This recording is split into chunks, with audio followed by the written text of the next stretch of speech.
entrepreneurs. I now request the speaker to begin. Thank you. Good afternoon, everybody. First of all, let me apologize. I am not going to show you any presentation. It will be only a discussion. Now, the topic for today's discussion is dairy farming is a boon or bane.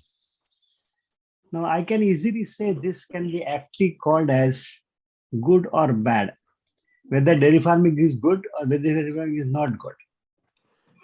Anyway, or you could also say that whether it is practical or whether it is goal-oriented. Now, I have been in this business for last 40 years working on the field, and I am going to put my views from a practical perspective point of view for your this thing. According to me, I've been so many years in the business. What I would like to say is that this is actually a boon. Why it is a boon? Because this is one of the oldest business in India, which has been carried out for generations together. If you go to any person's house, if you see any old photograph, you would always see a photograph of Lord Krishna along with some cows or calves. And this has been continuously being done by all the people throughout the country. Now, if you look at the growth of the industry, mind you, in the year 2010, the milk production was hardly 100 million metric tons. But as of 2022, it has already crossed 210 million metric tons. And in 2040, we are going to see at least 500 million metric tons. Secondly, at the same time, the consumption of milk is increasing day by day. The statistics indicate that consumption of milk is increasing by 7%, maybe due to the population explosion, but the production is increasing only by 4%. Now, if you look at the COVID situation last 2 years, there were hardly 4 to 5 businesses which survived. The first one was food, the second was a hospital, third was pharma, and the fourth was dairy industry. And the fifth, as you likely know, the liquor industry. Anyway, Indians always like everything fresh. So we also like fresh milk. It is also a cheapest source of protein. Cheapest source, which is easily available throughout the country. And to be very frank and to be very realistic, it is required by all caste, creed, and communities, unlike non-vegetarian food, chicken or mutton for that matter. If you are talking of chicken or mutton, it is only liked by the people who are non-vegetarians, whereas milk is consumed and liked by everybody throughout the country. Even if you have people who are Gujaratis, Marwadis, or Jains who are strictly vegetarians, they also love milk. In fact, for any religious function or any function in your family, if you see, it starts either with milk or ends with milk.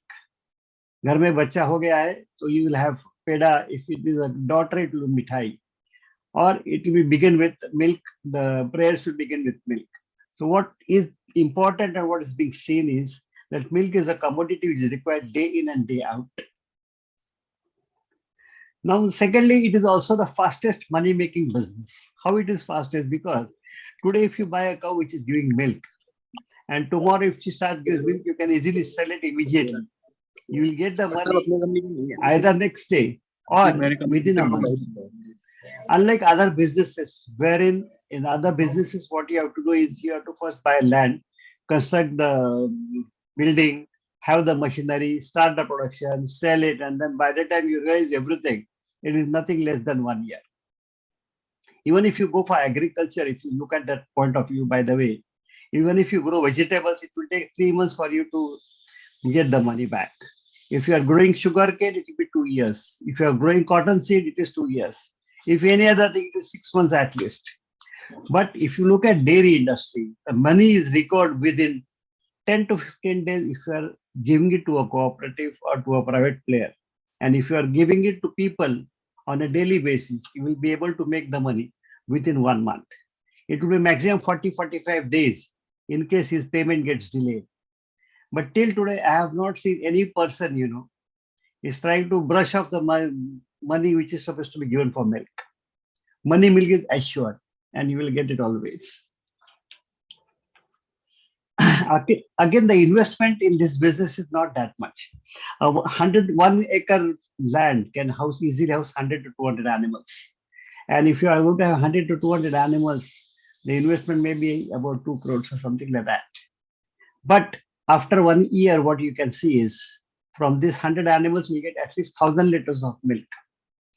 The production cost may be hardly 30,000 rupees a day, but the selling cost will definitely not be less than 45,000. Meaning what? The investment is 30,000. The selling cost is 45,000. That means you are getting almost 50% profitability. I don't think there's any business in the India which has this sort of profitability. Of course, what I would like to point out is the business for commercial dairy farming started not from the early stages. It started just about maybe 10 years ago, not before that, because before that it was only the farmers which was keeping the animals, or that too hardly 2 to 5 animals in the farm, their farm along with agriculture. Now let us come to the other aspect, whether it is a boon or a bane. Now bane is, I would say very frankly, pardon me for saying this so bluntly, it is man-made. The bane, the dairy farming business become a bane because it is man-made. Now, how it is man-made? I'll come to that in a detail and very detailed analysis of that. First of all, what I observed for the last 40 years is out of 100 farms, new farms which have come, more than 95% have shut down. I'm not joking, nor exaggerating. I work pan-India. I also been to about 36 countries to study more about dairy farming, especially the management and nutrition part of it. And what I'm seeing in India is really like this. And for every farm which starts, I get at least 500 queries. So you can imagine the, what you say, the statistics, how much is what. Before, what was used to happen was I used to guide the farmers for optimizing their farms because they are following the age-old practices. And today, they wanted to optimize what the production was. Now, the first and the foremost thing why this becomes a boon, sorry, not boon, bane, because we have got certain myths which are there in the people's entrepreneurs' mind. Now, the first and the foremost, I see it till today also, that the entrepreneurs feel that the cow gives milk every year, every day, throughout the year, like a machine. It is really sad to say that they don't even know this, that the cow has to give a calf, then only it give milk. After that, it has to become pregnant for the next calf. And then after a few days, she will stop giving milk. She'll stay quiet for 5-6 months, and then she'll give this thing, and then only the calf will come. And after the calf comes, then only you get the milk. So if you are having a 100 cow farm, if you are having a good management, hardly 60% of the cows will always be milking. It is not that 100 cows are milking. I see many people's report also saying that 100 cows means they directly say it is 1,500 liters of milk. No, it cannot be like that because you have to buy animals in a cycle, not at a time. Secondly, he feels that a farmer is uneducated.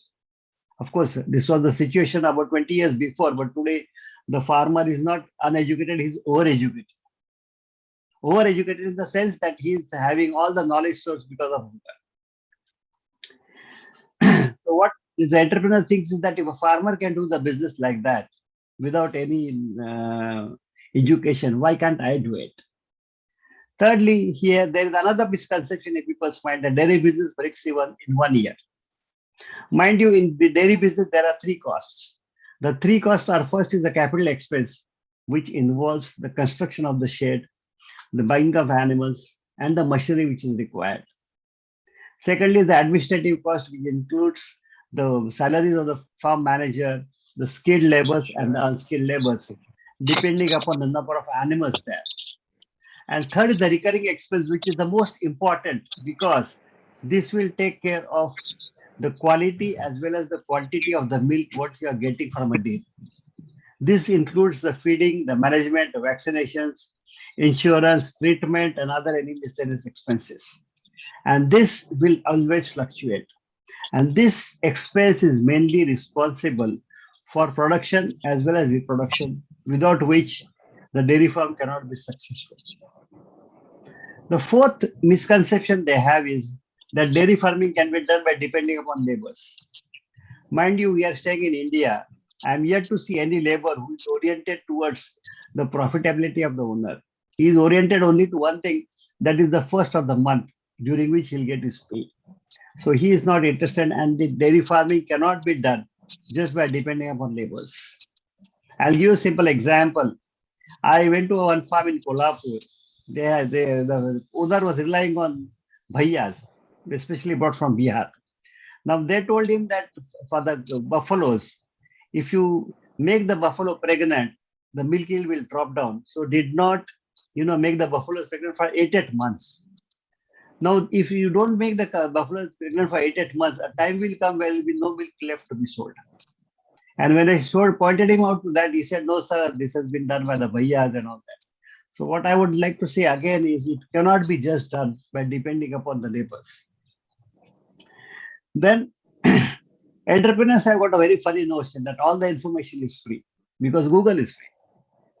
So they feel that every information is free, and if we just have a project report, we can go ahead with the dairy farm project, which is unfortunately not the case. Now let's go into details of all this. Now, why is man-made? To be very frank, and you may not like to listen to this, Indians have got a basic tendency not to pay for expertise. I'm 66 years old. I rarely see a person, who are willing to pay for expertise. They will always say, no, we have information, we can do it, I will do it on my own and all that. And they will simply not pay for the information because they have got one of the biggest thing with them, that is called Google. Let me tell you very frankly that Google does not carry any information on Indian dairy farming. The information on dairy farming is definitely there, but that is related only to European or other dairy farmings, not the Indian ones. And of course, most of the things are not related to India. Now, if you talk of Google, I always say, "Jisko kuch nahi aata, Google uski mata," because that is one very bad thing about Google is even if I write for dairy farming, I am in Google. If I write against dairy farming, I am still in Google. And unfortunately, the entrepreneur which is entering the business doesn't know what to be read. People are so this thing. I will give you a simple example. I remember a few years ago, there was one person in Jaipur. I would not name the person, but I would let me share with you. He had invested about 2 crores. I'm telling you a story about at least 10 years ago. He had invested 2 crore rupees for a dairy farm, and since he wanted a good progeny of animals afterwards, he called in India Gen 1 subsidiary of NDDB for artificial insemination. Now, when the officers went there, they were looking at the animal, the condition of the animals which they felt was not that good. So they suggested that why don't you call Dr. Sant? He would be able to guide you what can be done and how you could get better benefit of this.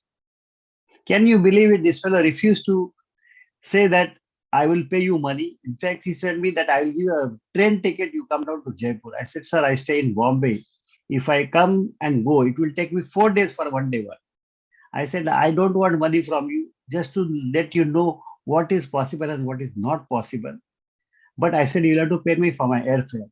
He refused to pay that. He said, it will cost 10,000 rupees. I cannot give you 10,000 rupees for that airfare. I said, fair enough, it's up to you. Can you believe it for a fact that next day he invited a Vastu fellow and asked the fellow that in what direction should he tie the cows so that the cows give more milk? The Vastu fellow also laughed at him and he said, sir, why don't you feed them properly first rather than asking this stupid question? Mind you, today, as of today, that farm is closed down and that fellow has lost 2 crores. Now, this is what the pride of most of the entrepreneurs, they just jump into a business without knowing anything. Because Google is information. I'll give a very simple example. On Google, it is written how to drive a car. Can you drive a car reading Google? Please let me know if you can. Because come what may, you have to appoint a trainer for you. You have to sit with him. You have to go with him for 1 month at least. And then only what is possible is you can learn how to drive a car. So again here, it is the same thing. Just reading has got no meaning because information is not the key to success. There is another two factors which are called expertise and awareness. Unfortunately, these two things are not free. Expertise is only expertise, and awareness is what is the awareness about the business. I'll give a very simple example of awareness. A few years ago, I was in Goa looking at one person who was having a buffalo farm. So I just happened to ask him, I said, Sir, can you please tell me what will you do about the marketing of this product? You know what he said? He said, Sir, I know people from Nestle. I will ask them to take that milk. So I simply laughed at him. I said, he said, Sir, why you are laughing? I said, Sir, I don't know. But whatever I have seen in my travel of all these years, pan India as well as 36 countries, I have never seen Nestle buying buffalo milk. They always buy only cow milk. Now, he did not know this. Now, this sort of awareness and this sort of mistakes can cause a lot, and they can have a problems with that. Now, if you come to the entrepreneurs, this thing, what happens is for any business to start or any business to initiate, it mainly deals with 6 M's. What are the 6 M's? First is money, which the person can have, or it could be from a loan, or it could be acquired. The second is man, a man who knows everything and who can guide him properly. Third is the machinery which is required. The fourth is material. That means in this case, it will be material means the purchase of cows. Fifth is the management. That means how to keep these cows and all that. And the sixth would be marketing, how to marketing of milk. Now, money he has. And as usual, because of the Google backing, he feels that I can do everything. So he doesn't go for anything. What happens is usually this gentleman, I have seen in most of the cases, this gentleman land up with a machinery manufacturer. Gentlemen, let us be realistic. We stay in India. Have you any time seen any shopkeeper, any vendor, any machinery manufacturer, or anybody for that matter, giving you a realistic quotation for anything? I can suggest you one simple thing if you want to try it out. This doesn't happen. You just take a good car, go to the market, and ask the fellow selling potatoes. He will simply look at the car and tell you, sir, it is 200 rupees kilo. Then you have to tell him, sir, 200 nahi hai, 40 rupees. That is the situation in India. So what happens now, once this person goes to machinery manufacturer, the machinery manufacturer simply sells him more and more machinery which may or may not be required. This is usually the case because in 2 minutes he can make out that this person doesn't know anything. He has no knowledge of it. So he simply ups the price, makes the price more. I have seen one case in Hyderabad where a quotation for a parlor was given 4 times more the actual cost. So when I told him, I said, this cost looks little high. He said, yeah, I did tell the company that this cost is high. So they have reduced by 50%. What he did not know was it was again 100% more than the original price. This is what happens. What is important is, see, any business will have an investment cost. But what about the return on that investment? Will it come? For example, if you go to any multi-car showroom, and if you ask him that you would like to buy a car, he will simply tell you, sir, you do one thing, you buy a Fortuner, it is very good car.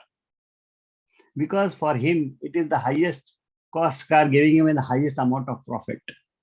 He will never ask you how much distance you want to go, what is the condition of the road, what is the purpose of you buying the vehicle, what is the road condition, how you are going to repair it and all that. He will simply not ask you because he has no interest in your profitability. He has interest only in his profitability. Mind you, I have seen people that when they go to the machinery manufacturer, the first and the foremost thing they get fooled is by applying the, by buying the separates. I'll give you a simple scenario. A few years ago, I was called to South India in Andhra Pradesh to a farm which was having 500 buffaloes. Now, this gentleman had 500 buffaloes and a beautiful parlor system for 500 buffaloes. Of course, 500 buffaloes parlor system is required because for a parlor to be had in your dairy farm, The minimum condition is that you should have at least 200 animals which are always milking. But what I saw in the farm was he had 500 separators in between the buffaloes. Means in between the two buffaloes, there is a separator so that this buffalo will not go there. So I simply asked him, I said, sir, why have you kept this separator by the way? He said, no, sir, the company has asked me to take this because the buffalo should not go here and there and they will disturb each other. I said, is that all? He said, yeah, they just told me, they gave me a fantastic presentation. I was really thrilled with it. I said, sir, let me tell you the other side of the story. First of all, a buffalo, whether it is an animal or whether it is a human being, they will never sit on each other. Number one. Number two, in your case, the milking is done in the parlor.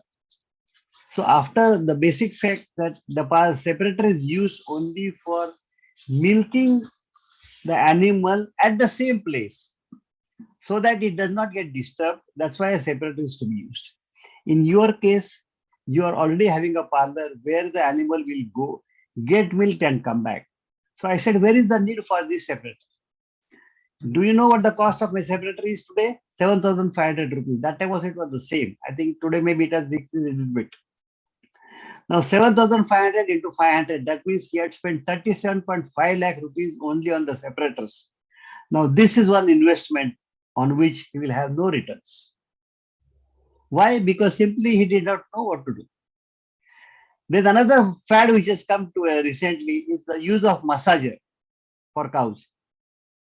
It will massage the cow. I really don't understand this aspect at all. Because it's a cow, it's not a horse. A horse needs some massage, not a cow.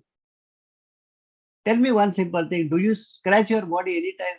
No, even the cow doesn't scratch.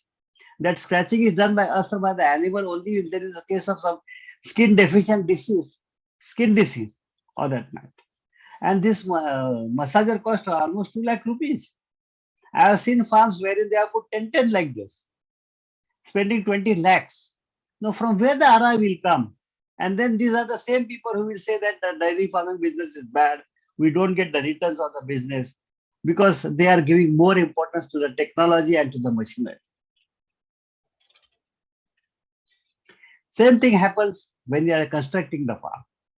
They don't want to appoint anybody who is a good person or anything. They will simply go to some farm, see the design and come back. I see many people going to one very big dairy in India, Maharashtra, Western Maharashtra for that matter, who is actually one of the top 10 dairies in India. He has got more than 500 animals. So they simply go to his farm, look at the construction which is done very nicely, and they do it that way only. What they don't understand is his is a research and development farm, not a commercial farm. So whereas they had to spend hardly 1 or 2 crore rupees for construction, they are spending 4 to 5 crore rupees on construction. Again, this cost, from where it will come? And they simply refuse to understand all this. Secondly, there is another farm which is there, which is having more than 2,500 animals. Surprisingly, the people who want to start with 100, 200 cows go and visit that farm. Now, what is not understood or what is not accepted by them is that the machinery required for 100 cows will be totally different from what is required for 2,500 cows. And then they feel, no, sir, we should do this, we should do that, and then ultimately end up paying very high price, again, for which there is no return on investment. So when they are doing this, all this, what is important is, what has not been looked into is the basic ROI for everything, which has to be done there.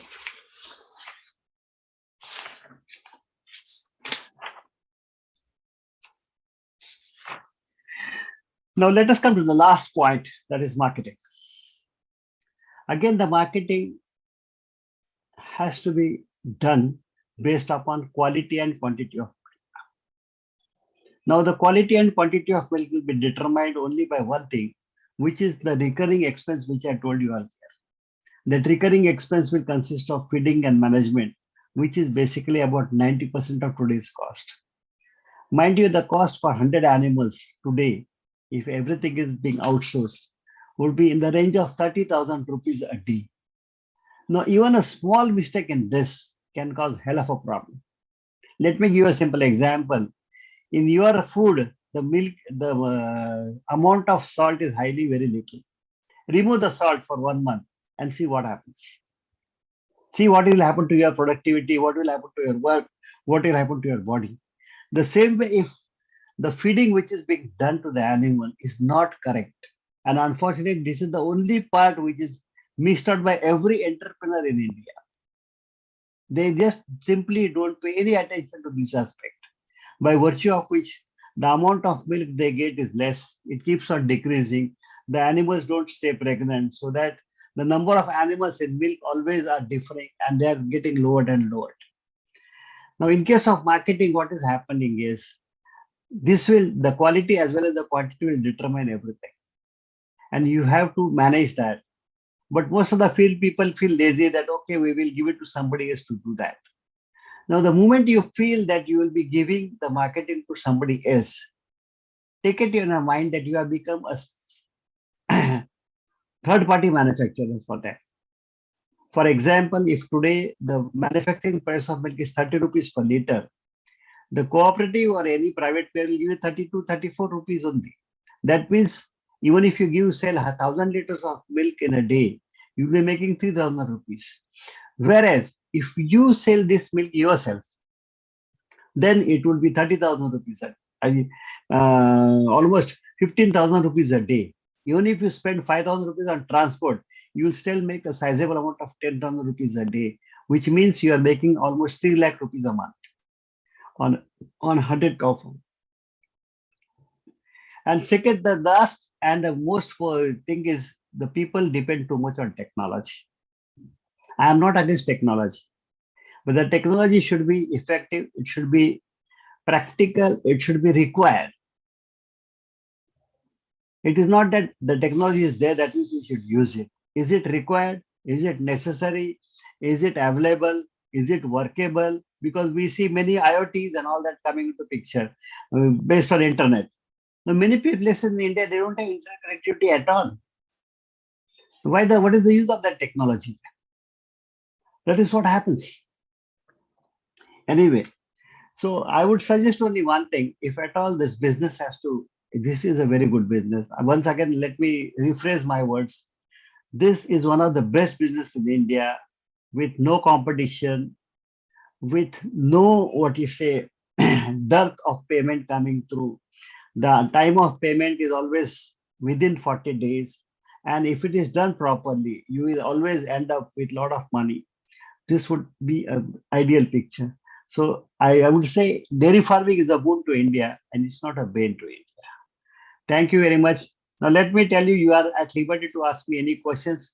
Please note, as of today, I'm in Singapore. So if at all you're calling me, my number is being displayed. Please call me on WhatsApp. I'm returning to India on 13th. After that, you can call me anytime on the phone.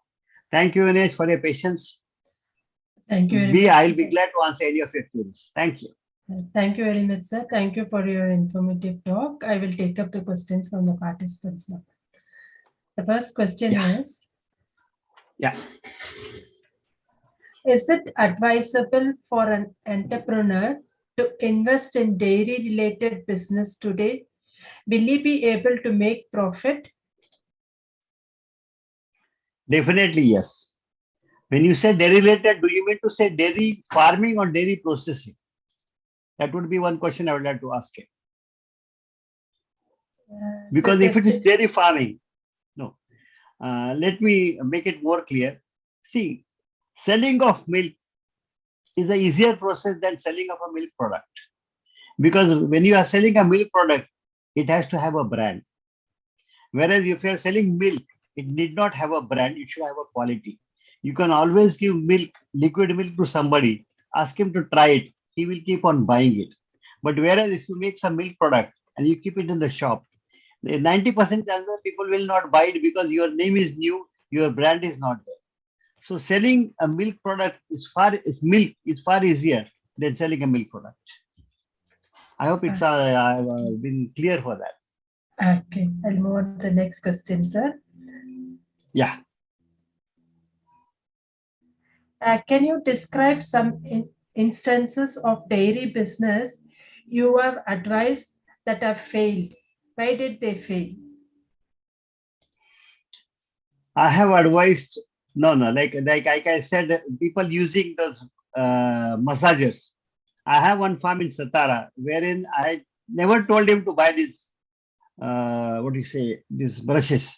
He has put 10 brushes there for massaging the cows, which cost 20 lakhs.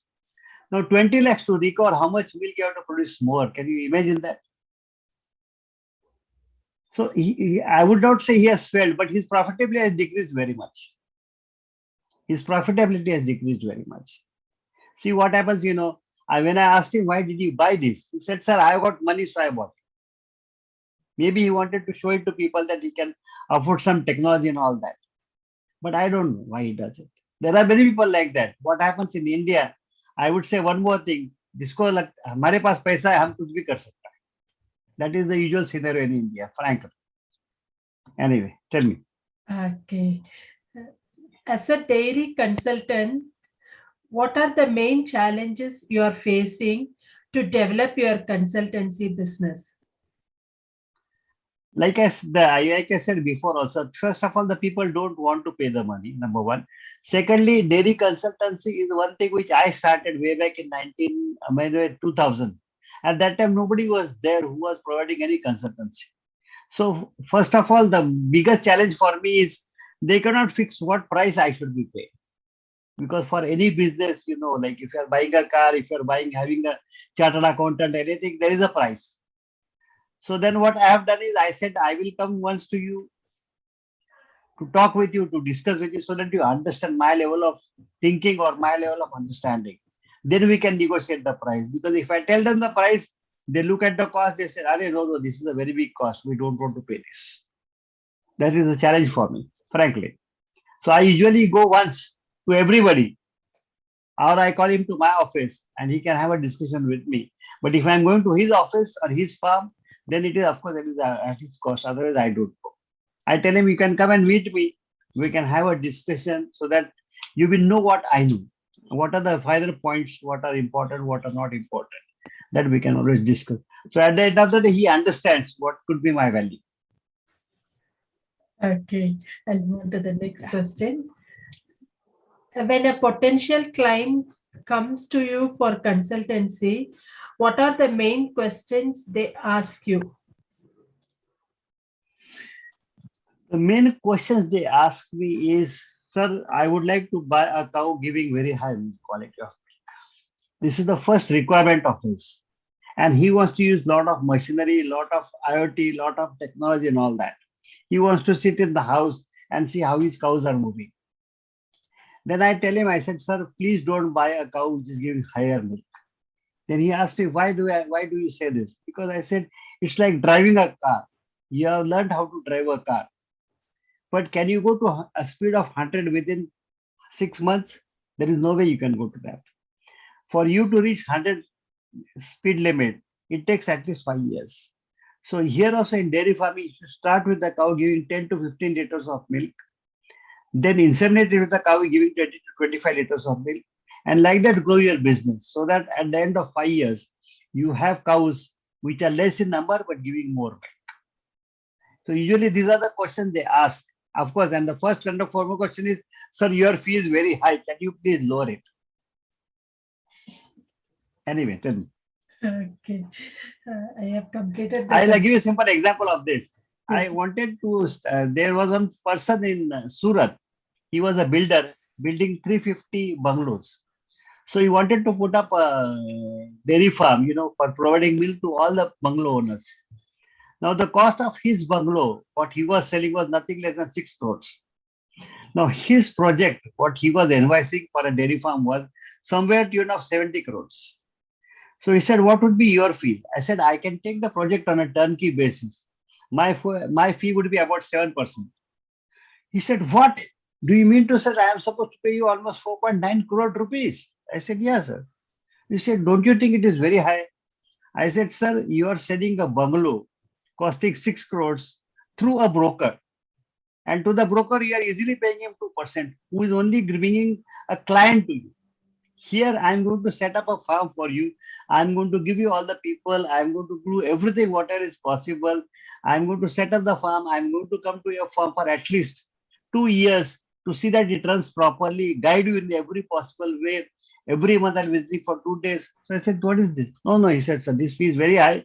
I don't want to be. I said, fair enough. You do whatever you want. I'm going. So I don't know what has happened with the farm. This is in Surat last year. Okay. I have completed the questions from our members, sir. We have some participants from your side. Yeah, I see sure. some hands raised. I will ask them to. Yeah. Please. Mr. Indrajit Singh Shah. So you can unmute your Tell me, mic sir. and ask your questions. Yes, sir. Tell me. Mr. Indrajit?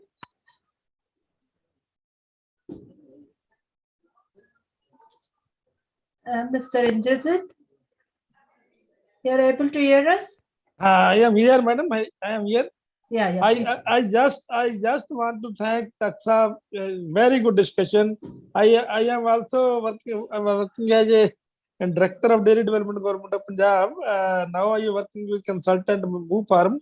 But I just want only thanks. No question, please. No question. It was nice. Thank you, sir. Thank you. Thank you. Thank you very much. Thank you very much. Okay, sir. Thank you very much. Any other participants, if they have any questions, you can unmute your mic and ask, or you can post your questions in the chat window.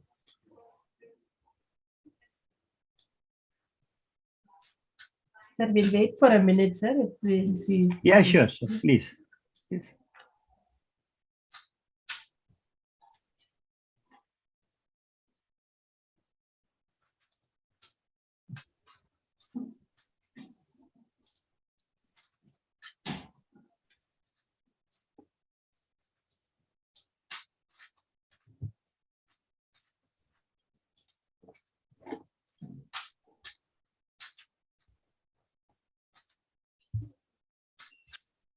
I don't see any questions, sir.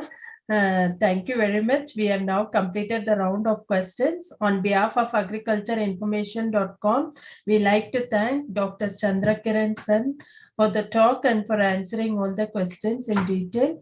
I like to also thank all the participants in this meeting. This meeting will now be closed. Thank you, sir. Thank you very much. You're welcome. Thanks a sir. lot. You're welcome. Thank you. You can share my number with them. Yeah, I have shared your contact details. Okay. Thank you. Thanks a lot. Thank you very much.